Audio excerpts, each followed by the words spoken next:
Hi hello ನಮಸ್ಕಾರ, welcome back to Sakshi kitchens and vlogs. ಇದು ಸೋಮವಾರ ಹಾಗೆ ಮಂಗಳವಾರದ ವ್ಲಾಗ್ ಆಗಿರುತ್ತೆ. ಇಲ್ಲಿ ಸೋಮವಾರ ನಾನು ಊರಿಗೆ ಹೋಗಬೇಕಾಗಿತ್ತು, ಹಾಗಾಗಿ ನನಗಿಲ್ಲಿ ಯಾವುದೇ ವೀಡಿಯೋನ ರೆಸಿಪಿನ ಶೂಟ್ ಮಾಡ್ಕೊಂಡು ಹಾಕೊಳ್ಳೋದಕ್ಕೆ ಆಗಿರಲಿಲ್ಲ. ಹಾಗಾಗಿ ಇವತ್ತಿನ ವೀಡಿಯೋದಲ್ಲಿ ನಾನು ಯಾವುದೇ ರೆಸಿಪಿನ ಶೂಟ್ ಮಾಡಿಲ್ಲ. ಇನ್ನು ಇಲ್ಲಿ ನಮಗೆ ನೈಟು ಊಟಕ್ಕೆ ಅಂತ ಇಲ್ಲಿ ಟೊಮೆಟೊ ಬಾತನ್ನ ರೆಡಿ ಮಾಡ್ಕೊತಾ ಇದ್ದೆ. ಟೊಮೆಟೊ ಬಾತಿಗೆ ಏನೇನು ಬೇಕು ನೋಡಿ ಅದೆಲ್ಲ ನೀಟಾಗಿ ಕಟ್ ಮಾಡ್ಕೊಂಡು ಇಟ್ಕೊತಾ ಇದ್ದೀನಿ. ಆಲ್ರೆಡಿ ಈ ಟೊಮೆಟೊ ಬಾತ್ ರೆಸಿಪಿನ ನಾನು ಶೇರ್ ಮಾಡಿರೋದ್ರಿಂದ ಇಲ್ಲಿ ಮತ್ತೇನು ಶೇರ್ ಮಾಡೋದಕ್ಕೇನೂ ಹೋಗಲಿಲ್ಲ. ಹಾಗೆ ಒಂದು 2-3 ದಿನದಿಂದ ವೀಡಿಯೋಸ್ನ ಕರೆಕ್ಟಾಗಿ ಹಾಕೋದಕ್ಕೆ ಆಗ್ತಾಯಿಲ್ಲ, ಯಾಕೆಂದರೆ ಊರಿಗೆ ಬೇರೆ ಬಂದಿದ್ದೀನಲ್ವ. ಹಾಗಾಗಿ ವೀಡಿಯೋಸ್ನ ಕರೆಕ್ಟಾಗಿ ಶೂಟ್ ಮಾಡ್ಕೊಳ್ಳೋದಕ್ಕೂ ಆಗ್ತಾಯಿಲ್ಲ. ಹಾಗೆ ಶೂಟ್ ಮಾಡಿರೋಂತಹ ವೀಡಿಯೋಸ್ನ ಎಡಿಟಿಂಗ್ ಮಾಡಿ ವಾಯ್ಸ್ ಓವರ್ ಕೊಟ್ಬಿಟ್ಟು ಹಾಕೋದಕ್ಕೂ ಆಗ್ತಾಯಿಲ್ಲ. ಊರಿಗೆ ಹೋದ್ಮೇಲೆ ಗೊತ್ತೇ ಇರುತ್ತೆ ನಿಮಗೆ ಊರಲ್ಲೆಲ್ಲ ಯಾವ ಥರ ಇರುತ್ತೆ ಅಂತೇಳ್ಬಿಟ್ಟು. ಹಾಗಾಗಿ ನನಗೂ ಸಹ ಟೈಮ್ ಸಿಕ್ಕಿರಲಿಲ್ಲ. ಟೈಮ್ ಸಿಕ್ಕಾಗಲೆಲ್ಲ ಒಂದು ಸ್ವಲ್ಪ ವೀಡಿಯೋನ ಶೂಟ್ ಮಾಡಿಕೊಂಡು ಅದನ್ನೇ ಎಡಿಟ್ ಮಾಡಿ ಹಾಕ್ತಾಯಿದ್ದೀನಿ. ಇದರಲ್ಲಿ ಪೂರ್ತಿಯಾಗಿ ವೀಡಿಯೋ ಇರುತ್ತೆ ಇರಲ್ವೋ ಗೊತ್ತಿಲ್ಲ. ಹಾಗಾಗಿ ನನ್ನ ಕೈಲಿ ಎಷ್ಟು ಸಾಧ್ಯನೋ ಅಷ್ಟು ವೀಡಿಯೋನ ನಾನು ಶೂಟ್ ಮಾಡಿಕೊಂಡು ಹಾಕ್ತಾಯಿದ್ದೀನಿ. ಇವಾಗ ಇಲ್ಲಿ ಫಸ್ಟಿಗೆ ನಾನು ಊರಿಗೆ ಹೋಗಬೇಕು ಅಂತ ಹೇಳ್ಬಿಟ್ಟು ಟೊಮೆಟೊ ಬಾತನ್ನ ರೆಡಿ ಮಾಡಿಕೊಂಡು ಅದಾದ ನಂತರ ಬ್ಯಾಗ್ ಪ್ಯಾಕಿಂಗ್ ಮಾಡ್ಕೊಳ್ಳೋಕ್ಕೆ ಶುರು ಮಾಡ್ಕೊತಾ ಇದ್ದೀನಿ. ಹಾಗೆ ಒಂದು 3 ದಿನಕ್ಕೆ ಹೋಗ್ತಾ ಇರೋದ್ರಿಂದ 3 ದಿನಕ್ಕೆ ಎಷ್ಟು ಬೇಕು ನೋಡಿ ಬಟ್ಟೆ ಅಷ್ಟು ಮಾತ್ರ ತೊಗೊಂಡು ಹೋಗ್ತಾ ಇದ್ದೀನಿ. ಇಲ್ಲಿ ನಾನು ನನ್ನ ಮಕ್ಕಳು 3 ಜನನೂ ಹೋಗ್ತಾಯಿದ್ವಿ. ನನ್ನ ಹಸ್ಬೆಂಡು ಬರ್ತಾ ಇರಲ್ಲ, ಯಾಕಂದರೆ ಅವರಿಗೆ ಆಫೀಸಲ್ಲಿ ರಜಾ ಬೇರೆ ಕೊಡಲಿಲ್ಲ. ಹಾಗಾಗಿ ಮಕ್ಕಳಿಗೆ ಮಾತ್ರ ಇಲ್ಲಿ ರಜಾ ತೊಗೊಂಡು ಹೋಗ್ತಾ ಇರೋದಷ್ಟೇ.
ಹಾಗೆ ಇಲ್ಲಿ ಬ್ಯಾಗ್ ಪ್ಯಾಕಿಂಗು ಸಹ ಆಯಿತು. ನಾನು ಬ್ಯಾಗ್ ಪ್ಯಾಕಿಂಗ್ ಮಾಡೋದು ನೋಡಿ ನನ್ನ ಮಗಳಿಗೂ ಹಾಗೆ ನನ್ನ ಮಗನಿಗೆ ತುಂಬಾ ಖುಷಿಯಾಗ್ಬಿಡ್ತು.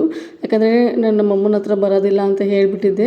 ಇನ್ನು ನಮ್ಮಮ್ಮ ಬೇಜಾರಾಗ್ತಾರಲ್ಲ ಅಂತ ಹೇಳ್ಬಿಟ್ಟು ನಾನು ನನ್ನ ಮಕ್ಕಳು ಹೋದರೆ ಆಯಿತು ಅಂತ ಇಲ್ಲಿ ಹೋಗ್ತಾ ಇದ್ದೀವಿ. ನನ್ನ ಮಕ್ಕಳು ಅಷ್ಟೇ 1-2 ವರ್ಷದಿಂದ ಊರಿಗೇ ಹೋಗಿರಲಿಲ್ಲ. ನಾವು ತುಂಬ ದಿನವೇ ಆಗಿತ್ತು ಹೋಗಿರಲಿಲ್ಲ. ನಮ್ಮಮ್ಮನೂ ಸಹ ಬನ್ನಿರಿ ಬಂದೇ ಇಲ್ಲ ನೀವು ಅಂತ ಹೇಳ್ತಾಯಿದ್ರು.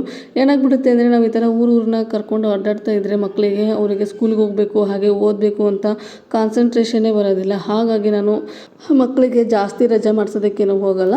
ಇನ್ನು ನಮ್ಮಮ್ಮ ಬೇಜಾರಾಗ್ತಾರಲ್ಲ ಅನ್ನೋ ಕಾರಣಕ್ಕೆ ಇವತ್ತು ರೆಡಿಯಾಗಿ ಹೋಗ್ತಾ ಇರೋದಷ್ಟೇ. ಅಂದರೆ ನಮ್ಮೂರಲ್ಲಿ ಜಾತ್ರೆ ಇದೆ, ಒಂದು 5 ದಿನಗಳ ಕಾಲ ಜಾತ್ರೆ ನಡೆಯುತ್ತೆ, ಒಂದು ವಾರನೇ ಅಂತ ಅಂದ್ಕೊಳ್ಳಿ. ಹಾಗಾಗಿ ನಮ್ಮಮ್ಮಂಗೆ ಏನು ಅಂದರೆ ಎಲ್ಲರ ಮನೆಯಲ್ಲೂ ಜಾತ್ರೆಗೆ ಮಕ್ಕಳು ಬಂದಿರ್ತಾರೆ, ಹೆಣ್ಮಕ್ಳು ಬಂದಿರ್ತಾರೆ, ನನ್ನ ಮನೆಗೆ ಮಾತ್ರ ಬರೋದಿಲ್ವಲ್ಲ ಅಂತ ನಮ್ಮಮ್ಮ ಬೇಜಾರು ಮಾಡ್ಕೊತಾರೆ. ಯಾಕಂದರೆ ಹೋದ ವರ್ಷವೂ ಸಹ ಹೋಗಿರಲಿಲ್ಲ ನಾನು. ಇನ್ನು ಈ ವರ್ಷವೂ ಹೋಗಲಿಲ್ಲ ಅಂದರೆ ಬೇಜಾರಾಗ್ತಾರೆ ಅಂತ ಹೇಳ್ಬಿಟ್ಟು ಈ ವರ್ಷ ಹೋಗ್ತಾಯಿದ್ದೀನಿ. ಅದಲ್ಲದೆ ನಮ್ಮ ಅಣ್ಣನೂ ಸಹ ಹೋಗ್ತಾ ಇದ್ದ. ನಮ್ಮಪ್ಪ ಹೇಳಿದ್ರಂತೆ ಅವನಿಗೆ ನೀನು ಬರೋವಾಗ ಕರ್ಕೊಂಡು ಬಾ ಅಂತ ಹೇಳ್ಬಿಟ್ಟು ಅವನು ಸಹ ಬಂದು ಬಾ ಹೋಗೋಣ ಅಂತ ಹೇಳ್ದೆ. ಇನ್ನೇನು ಮಾಡೋದು, ಬಂದು ಕರಿತಾ ಇದ್ದಾರಲ್ಲ ಅನ್ನೋ ಕಾರಣಕ್ಕೆ ಹೋಗ್ತಾಯಿದ್ದೀನಿ. ಇನ್ನು ಇಲ್ಲಿ ಜಾತ್ರೆಗೆಲ್ಲ ಏನೇನು ಬೇಕು ನೋಡಿ ಬಟ್ಟೆಗಳು ಹಾಗೆ ಬ್ರಷು ಟೂತ್ಪೇಸ್ಟು ಅದೆಲ್ಲ ಏನೇನಿರುತ್ತಲ್ಲ ಅದೆಲ್ಲ ತೊಗೊಂಡು ಹೋಗ್ತಾಯಿದ್ದೆ. ಇನ್ನು ಜಾತ್ರೆ ಅಂದ ತಕ್ಷಣ ನನಗೆ ನೆನಪಾಗೋದು ಅಂದರೆ ನನ್ನ ಸ್ಕೂಲ್ ಡೇಸು. ಏಕೆಂದರೆ ಪ್ರತಿ ವರ್ಷ ಜಾತ್ರೆ ಬರುತ್ತೆ. ಜಾತ್ರೆ ಬಂದಾಗಲೆಲ್ಲ ಸ್ಕೂಲಲ್ಲಿ ಏನಾದರೂ ಸುಳ್ಳು ಹೇಳ್ಬಿಟ್ಟು ಜಾತ್ರೆಗೆ ಹೋಗಬೇಕು. ಅಂದರೆ ಬೆಳಗ್ಗೆ ಎಲ್ಲ ಜಾತ್ರೆ ಅಷ್ಟಾಗಿ ಚೆನ್ನಾಗಿ ನೋಡೋಕ್ಕೆ ಚೆನ್ನಾಗಿರಲ್ಲ, ನೈಟು ತುಂಬ ಚೆನ್ನಾಗಿರುತ್ತೆ. ಆದರೆ ನಮ್ಮ ಮನೇಲೆಲ್ಲ ನಮ್ಮ ಅಪ್ಪ ನಮ್ಮಮ್ಮ ನೈಟ್ ಹೋದರೆ ರೆಸ್ಟ್ ಜಾಸ್ತಿ ಇರುತ್ತೆ, ಹಾಗೆ ಅಷ್ಟಾಗಿ ಚೆನ್ನಾಗಿರಲ್ಲ, ಕಾಣಿಸಲ್ಲ ಏನಾದರೂ ತೊಗೊಳ್ಳೋಂತಹ ಥಿಂಗ್ಸು ಅಂತ ಹೇಳ್ಬಿಟ್ಟು ನಮ್ಮಪ್ಪ ನಮ್ಮಮ್ಮ ಎಲ್ಲ ಡೇಯಲ್ಲೇ ಕರ್ಕೊಂಡು ಹೋಗ್ತಾ ಇರ್ತಾರೆ. ಹಾಗೆ ನಾವೆಲ್ಲ ಫ್ರೆಂಡ್ಸ್ ಎಲ್ಲ ಹೋಗಬೇಕು ಅಂದರೆ ಸ್ಕೂಲಿಗೆ ಬಂಕ್ ಹಾಕ್ಬಿಟ್ಟು ಹೋಗಬೇಕಾಗತ್ತಲ್ವ. ಹಾಗಾಗಿ ನಮ್ಮ ಸರ್ಸ್ಗೆಲ್ಲ ಏನಾದರೂ ಸುಳ್ಳು ಹೇಳ್ಕೊಂಡು ಜಾತ್ರೆಗೆ ಹೋಗಿದ್ದು. ಈ ಥರ ಜಾತ್ರೆ ಬಂತು ಅಂದರೆ ನಮಗೇನೋ ಒಂಥರ ಹಬ್ಬನೇ ಅಂತ ಅನ್ನಿಸ್ತಾ ಇತ್ತು. ಹಾಗೆ ಪ್ರತಿ ಒಂದು ಐಟಮ್ಸು ಸಹ ಬರೋದು ಜಾತ್ರೆಯಲ್ಲಿ. ಅಡುಗೆ ಮನೆಗೆ ಬೇಕಾಗಿರೋದು, ಹಾಗೆ ಶೋ ಸಾಮಾನು ಬೇಕಾಗಿರೋದು, ಹಾಗೆ ನಿಮಗೆ ಬ್ಯೂಟಿಗೆ ಏನಾದರೂ ಬೇಕಾಗಿರೋದು ಅಂದರೆ ಬಳೆ, ಸರ, ಲಿಪ್ಸ್ಟಿಕ್ಸು, ಸ್ಟಿಕ್ಕರ್ಸು, ಪ್ರತಿ ಒಂದು ಐಟಮ್ಸು ಬರ್ತವೆ. ನಾನು ಸಾಧ್ಯ ಆದರೆ ನೆಕ್ಸ್ಟ್ ಬರೋಂತಹ ವೀಡಿಯೋದಲ್ಲಿ ಅದನ್ನೆಲ್ಲ ಇಲ್ಲಿ ಶೇರ್ ಮಾಡ್ತೀನಿ, ನೋಡೋಣ. ಹಾಗೆ ಇದು ವರ್ಷಕ್ಕೊಂದ್ಸರಿ ಜಾತ್ರೆ ಆಗೋದ್ರಿಂದ ನಾವೆಲ್ಲ ಚಿಕ್ಕವರಿದ್ದಾಗ ಒಂದೇ ಸರಿಗೇ ಒಂದು ವರ್ಷಕ್ಕೆ ಎಷ್ಟು ಬೇಕು ನೋಡಿ ಅಷ್ಟು ಬಳೆನ ತೊಗೊಂಡ್ಬಿಡ್ತಿದ್ವಿ. ಅಂದರೆ ಈ ಡ್ರೆಸ್ ಮ್ಯಾಚಿಂಗ್ ಇರುತ್ತೆ ನೋಡಿ, ಡ್ರೆಸ್ ಮ್ಯಾಚಿಂಗು ಬಳೆ ಅಂತೆ, ಇಯರಿಂಗ್ಸ್ ಅಂತೆ, ಸರ ಅಂತೆ. ಹಾಗೆ ಇನ್ನು ಹೆಣ್ಮಕ್ಳಿಗಂದರೆ ಅಟ್ಟಿಗೆ ಸಾಮಾನು, ಗೊಂಬೆ ಈ ಥರದ್ದೆಲ್ಲ ಇಷ್ಟ ಆಗುತ್ತೆ ನೋಡಿ, ಅದೆಲ್ಲ ನಮ್ಮಮ್ಮ ಕೊಡಿಸೋರು. ಆವಾಗೆಲ್ಲ ಮಣ್ಣಿಂದು ಅಟ್ಟಿಗೆ ಸಾಮಾನು ಬರೋದು, ಅಂದರೆ ಮಣ್ಣಿಂದು ಒಲೆ ಅಂತೆ, ಮಡಿಕೆ ಅಂತೆ, ಪಾತ್ರೆ ಅಂತೆ, ಈ ಥರದ್ದೇನೇನೋ ಕೊಡಿಸೋರು. ಅಂದರೆ ಅವ್ರೊಂದು ಬ್ಯಾಚ್ ಮಾಡಿ ಇಟ್ಬಿಡ್ತಿದ್ರು, ಈ ಸೆಟ್ಟಿಗೆ ಇಷ್ಟು ಅಂತ ಕೊಡೋರು ಅವಾಗೆಲ್ಲ. ಇವಾಗ ನೋಡಬೇಕು, ನಾನೇನಾದರೂ ಜಾತ್ರೆಗೆ ಹೋದರೆ ಆ ಥರದ್ದು ಏನಾದರೂ ಇದ್ದರೆ ನನ್ನ ಮಗಳಿಗೂ ಸಹ ಕೊಡ್ಸೋಣ ಅಂತ ಅಂದ್ಕೊಂಡಿದ್ದೀನಿ. ಯಾಕಂದರೆ ಇವಾಗಿನ ಮಕ್ಕಳಿಗೆ ಆ ಥರ ಆಟ ಆಡಬೇಕು ಅಂದ್ರೇ ಗೊತ್ತಾಗಲ್ಲ. ಹಾಗೆ ನಾವು ಆಟ ಆಡಿರೋ ಥರ ಇವಾಗಿನ ಮಕ್ಕಳಿಗೆ ಎಂಜಾಯ್ ಮಾಡಬೇಕು, ಆಟ ಆಡಬೇಕು ಅನ್ನೋದು ಏನೂ ಇರೋದೇ ಇಲ್ಲ. ಹಾಗಾಗಿ ಇನ್ನು ಊಟನೆಲ್ಲ ಮುಗಿಸ್ಕೊಂಡು ನಾನು ಸಹ ಅಡುಗೆ ಮನೆಯೆಲ್ಲ ಕ್ಲೀನ್ ಮಾಡಿಕೊಂಡು, ಯಾಕಂದರೆ ಊರಿಗೆ ಹೋಗ್ತಾ ಇದ್ದೀನಲ್ವ, ಹಾಗಾಗಿ ಒಂದು ಸ್ವಲ್ಪ ಡೀಪ್ ಕ್ಲೀನಿಂಗೇ ಮಾಡಿದೆ ಅಡುಗೆ ಮನೆನ. ಅದೆಲ್ಲ ಮಾಡಿಕೊಂಡು ಸ್ಟೇಷನ್ಗೂ ಸಹ ಬಂದಿದ್ದಾಯಿತು.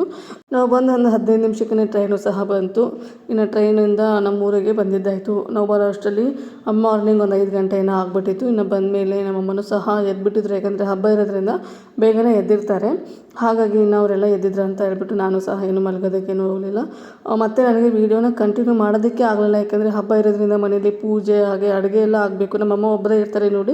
ನಾನು ಈ ಥರ ವೀಡಿಯೋ ಮಾಡ್ಕೊಂಡು ಕೂತ್ಕೊಂಡ್ಬಿಟ್ರೆ ನಿಮಗೆ ಗೊತ್ತೇ ಇದೆ, ವೀಡಿಯೋ ಮಾಡಿದ್ರೆ ವೀಡಿಯೋ ರನ್ ಆಗ್ತಾ ಇದೆಯೋ ಇಲ್ವೋ ಅಂತ ಹೇಳ್ಬಿಟ್ಟು ಬರೀ ಕ್ಯಾಮ್ರಾ ಕಡೆನೇ ಕಾನ್ಸಂಟ್ರೇಷನ್ ಹೋಗ್ತಾ ಇರುತ್ತೆ, ಅಡುಗೆ ಮಾಡೋದಕ್ಕಾಗಲ್ಲ ಅಂತ ಹೇಳ್ಬಿಟ್ಟು ನಾನು ವೀಡಿಯೋ ಏನೂ ಮಾಡ್ಕೊಳಕ್ಕೆ ಹೋಗಲಿಲ್ಲ. ಅದರಲ್ದೇ ನೈವೇದ್ಯಕ್ಕೂ ಬೇರೆ ಕೊಡಬೇಕಾಗಿತ್ತು. ನಾವಿಲ್ಲಿ ದೇವಸ್ಥಾನಕ್ಕೆ ಹೋಗ್ಬಿಟ್ಟು ಫಸ್ಟ್ ಅದೆಲ್ಲ ಮುಗಿಸ್ಕೊಂಡು ಅದಾದ ನಂತರ ಇಲ್ಲಿ ವೀಡಿಯೋನ ಮಾಡಿದ್ರೆ ಆಯ್ತು ಅಂತೇಳಿ ಇನ್ನೇನೆಲ್ಲ ಅಡುಗೆನೂ ಆಗಿತ್ತು. ಇನ್ನು ಹಪ್ಪಳ ಸಂಡಿಗೆ ಕರಿತಾ ಇದ್ದೆ, ಅದನ್ನು ಮಾತ್ರ ಇಲ್ಲಿ ವೀಡಿಯೋ ಮಾಡ್ಕೊತಾ ಇದ್ದೀನಿ.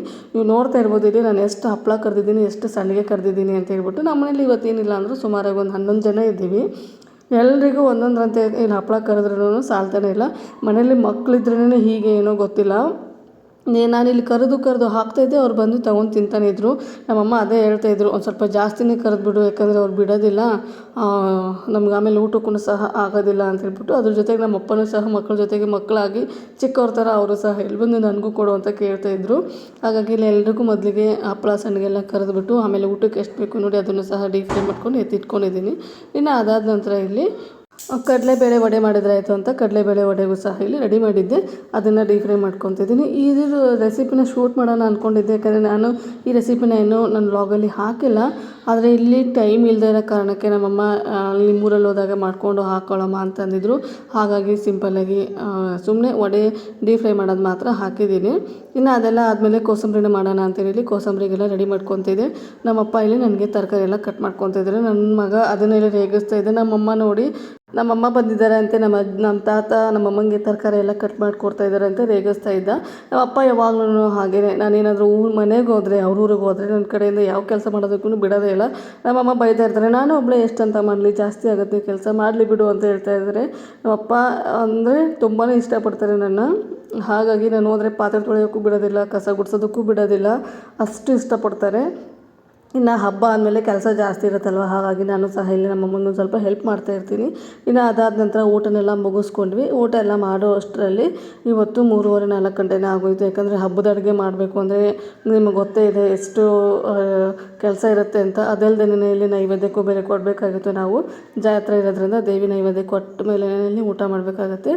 ಹಾಗೆ ಇವತ್ತಿನ ಅಡುಗೆಯಲ್ಲಿ ಒಬ್ಬಟ್ಟು ಸಾಂಬಾರು, ಬದನೆಕಾಯಿ ಪಲ್ಯ, ಹಪ್ಪಳ, ಸಂಡಿಗೆ, ಕೋಸಂಬರಿ, ವಡೆ ಈ ಥರದ್ದೆಲ್ಲ ಮಾಡಿದ್ವಿ. ನಮ್ಮಮ್ಮ ಇದೆಲ್ಲ ಮಾಡೋಕ್ಕೆ ಹೋಗಲ್ಲ, ಅವ್ರು ಸಿಂಪಲ್ಲಾಗಿ ಎಷ್ಟು ಬೇಕೋ ಅಷ್ಟು ಮಾಡ್ಕೊಂಡಿರ್ತಾರೆ. ಇನ್ನು ನಾವು ಹೋಗಿದ್ದೀವಿ ಅಂತ ಹೇಳ್ಬಿಟ್ಟು ನಾನು ಸ್ವಲ್ಪ ಇಲ್ಲಿ ಒಂದಿಷ್ಟು ಅಡುಗೆಗಳನ್ನ ಆ್ಯಡ್ ಮಾಡ್ಕೊಂಡಿದ್ದೀನಿ. ಅಂದರೆ ಕೋಸಂಬರಿ, ವಡೆ ಈ ಥರದ್ದೇನೂ ಮಾಡೋದೇ ಇಲ್ಲ ಅವರು, ನನಗಿಷ್ಟ ಅಲ್ವಾ ಹಾಗಾಗಿ ಮಾಡಿಸಿದ್ದೆ. ಇನ್ನು ಅದಾದಮೇಲೆ ನಮ್ಮಪ್ಪನೂ ಸಹ ಬಾಳೆ ಎಲೆ ತೊಗೊಂಡು ಬಂದಿದ್ರು. ಇವತ್ತು ಬಾಳೆ ಎಲೆಯಲ್ಲಿ ಕೂತ್ಕೊಂಡು ಊಟ ಮಾಡೋಣ ಅಂತ ಹೇಳಿ ಬಾಳೆ ಎಲೆಯಲ್ಲೇ ಊಟ ಮಾಡಿದ್ದಾಯಿತು. ಒಂಥರ ಏನೋ ಸಂತೋಷ ಆಗುತ್ತೆ, ಈ ಥರ ಬಾಳೆ ಎಲೆಯಲ್ಲಿ ಊಟ ಮಾಡಿದರೆ ತೃಪ್ತಿ ಪ್ರೀತಿಯಿಂದ ಊಟ ಮಾಡಬೇಕಾಗುತ್ತೆ. ಹಾಗೆ ಹಬ್ಬದ ಅಡುಗೆ ಅಂದರೆ ಬಾಳೆ ಎಲೆ ಊಟ ಮಾಡಿದ್ರೇ ತುಂಬ ಚೆನ್ನಾಗಿರುತ್ತಲ್ವ. ಹಾಗಾಗಿ ಇನ್ನು ಇಲ್ಲಿ ಊಟನೆಲ್ಲ ಮುಗಿಸ್ಕೊಂಡು ಇನ್ನು ಆಲ್ರೆಡಿ ಸಂಜೆ ಆಗಿಬಿಟ್ಟಿತ್ತು, 5:30 ಆಗಿಬಿಟ್ಟಿತ್ತು. ಇನ್ನು ಮೇಲೆ ಕೆಲಸನೆಲ್ಲ ಮುಗಿಸ್ಕೊಂಡ್ವಿ, ಅಂದರೆ ಕಸ ಗುಡಿಸೋದು, ಪಾತ್ರೆ ತೊಳೆಯೋದು ಅದೆಲ್ಲ ಮುಗಿಸ್ಕೊಂಡು ಇನ್ನು ಸಂಜೆ ಟೀ ಮಾಡೋಣ ಅಂತ ಅಡುಗೆ ಮನೆಗೆ ಬಂದಿದ್ದೆ. ನಮ್ಮ ಮನೆ ಪಕ್ಕದಲ್ಲೇ ನಮ್ಮ ಅಣ್ಣನ ಮಗಳಿದ್ದಾಳೆ, ಅಂದರೆ ನಮ್ಗೆ ದೂರ ಸಂಬಂಧ ಆಗ್ತಾರೆ. ಹಾಗಾಗಿ ಇಲ್ಲಿ ಅವಳು ನಾವು ಬಂದಿದ್ದೀವಿ ಅಂತ ಅವಳು ಸಹ ಬರ್ತಾ ಇರ್ತಾಳೆ. ನಾವು ಬಂದರೂ ಬರ್ತಾಳೆ, ನಾವು ಬರಲಿಲ್ಲ ಅಂದರೆ ಇರ್ತಾಳೆ ಅಂತ ಅವಳು ಇಲ್ಲಿದ್ದೀನಿ. ಅವಳು ಬಂದು ಅತ್ತೆ ಅಂತ ಹೇಳ್ಬಿಟ್ಟು ಬಂದು ನನ್ನ ಜೊತೆಗೆ ಮಾತಾಡ್ಕೊಂಡಿದ್ವಿ. ಇನ್ನು ಅವಳು ಮಾತಾಡ್ತಾ ಇದ್ದಾಳೆ ಅಂತ ಹೇಳ್ಬಿಟ್ಟು ಟೀ ಮಾಡ್ಕೊಂಡು ಅವಳ ಜೊತೆಗೆ ಮಾತಾಡ್ತಾ ಇದ್ದೀನಿ. ನೀವು ಏನೇ ಈ ಥರ ಚಿಕ್ಕ ಮಕ್ಕಳಿದ್ರೆ ಟೈಮ್ ಯಾವ ಥರ ಹೋಗುತ್ತೆ ಅಂತಲೂ ಗೊತ್ತಾಗಲ್ಲ, ಏನೂ ಇಲ್ಲ. ಅವ್ರು ಮಾತಾಡೋಂತಹ ಮಾತುಗಳು ತುಂಬ ಚೆನ್ನಾಗಿರ್ತಾವಲ್ವ. ಅವ್ರ ತೊದಲು ಮಾತು, ಅವ್ರು ಆ ಥರ ಮಾತಾಡಿದಾಗ ನಾವು ಸಹ ಅವ್ರ ಜೊತೆ ಸೇರಿಕೊಂಡು ಅದೇ ಥರನೇ ಮಾತಾಡ್ತಾ ಇರ್ತೀವಿ. ಇನ್ನು ಅದಾದ ನಂತರ ಇವಳಿಗೆ ಏನು ಗೊತ್ತಾ, ನೇಲ್ ಪಾಲಿಶ್ ಅಂದರೆ ತುಂಬಾ ಇಷ್ಟ ಆಗುತ್ತೆ. ಹಾಗೆ ಸರ ಅಂದರೆ ತುಂಬಾ ಇಷ್ಟ ಆಗುತ್ತೆ. ಹಾಗಾಗಿ ಇಲ್ಲಿ ನಾನು ನೇಲ್ ಪಾಲಿಶ್ ಹಾಕ್ಕೊಂಡಿದ್ದೆ. ಅತ್ತೆ ನೀನು ಹಾಕ್ಕೊಂಡಿದ್ದೀಯಾ, ನನಗೆ ಹಾಕೇ ಇಲ್ಲ ನೀನು, ನನಗೂ ಹಾಕು ಅಂತ ಬರ್ತಾಳೆ. ಹಾಗೆ ಮೆಹಂದಿ ಏನೋ ಹಾಕಿದ್ಲಂತೆ, ಅದನ್ನು ತೋರಿಸ್ತಾ ಇದ್ದಾಳೆ ನೋಡಿ. ಹಾಗೆ ಇವತ್ತಿನ ವ್ಲಾಗ್ನ ಇಲ್ಲಿಗೆ ಎಂಡ್ ಮಾಡ್ತಾಯಿದ್ದೀನಿ. ನಾನು ಮಾಡಿರುವಂತಹ ವ್ಲಾಗು ಯಾವ ಥರ ಅನ್ನಿಸ್ತು ಅಂತ ಕಾಮೆಂಟ್ ಸೆಕ್ಷನಲ್ಲಿ ಕಾಮೆಂಟ್ ಮಾಡಿ ತಿಳಿಸಿ. ಹಾಗೆ ಇನ್ನೂ ಯಾರು ನನ್ನ ಚಾನಲ್ನ ಸಬ್ಸ್ಕ್ರೈಬ್ ಮಾಡಿಲ್ಲ, ಪ್ಲೀಸ್ ಸಬ್ಸ್ಕ್ರೈಬ್ ಮಾಡ್ಕೊಂಡು ನೋಡಿ. ನಿಮ್ಮದೊಂದು ಸಬ್ಸ್ಕ್ರೈಬ್ ನನಗೆ ತುಂಬಾ ಇಂಪಾರ್ಟೆಂಟ್ ಆಗುತ್ತೆ. ಹಾಗೆ ನಿಮ್ಮ ಫ್ಯಾಮಿಲಿ ಆ್ಯಂಡ್ ಫ್ರೆಂಡ್ಸಿಗೂ ಸಹ ಈ ವಿಡಿಯೋನ ಶೇರ್ ಮಾಡಿ. Thank you.